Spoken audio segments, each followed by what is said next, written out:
اليوم سأتحدث عن الجراحة الروبوتية لجراحة الجهاز الهضمي وجراحات سرطان الجهاز الهضمي. نحن نقوم بهذه الإجراءات منذ فترة طويلة، على الأقل 25 عاماً من اليوم.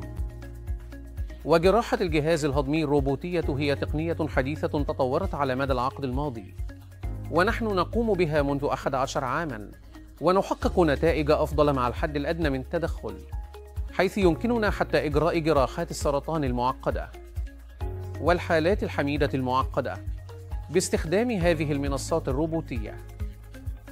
هناك منصات روبوتية مختلفة نستخدمها، بدءاً من نظام دافنشي إلى نظام هوغو أو ريز، حيث أنها أفضل من التقنية التنظيرية السابقة أو جراحة الفتحة الصغيرة القياسية السابقة.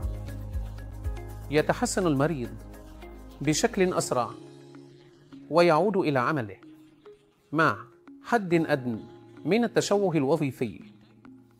هذه الجراحات المعقدة لسرطان الجهاز الهضمي التي كانت صعبة وتحتاج إلى شق أكبر، تم إجراؤها بفتحة صغيرة باستخدام تقنية روبوتية.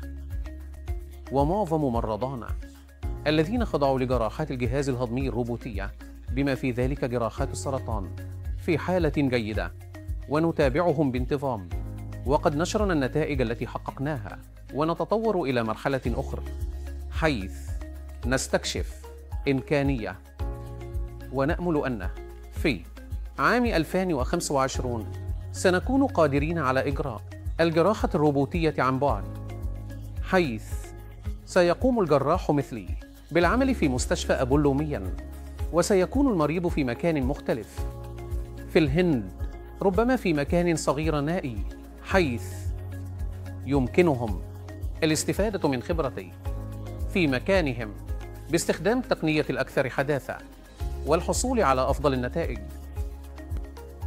هذا سيأتي في عام 2025، نأمل أن يكون في مكانه وأن يساعد المرضى في جميع أنحاء الهند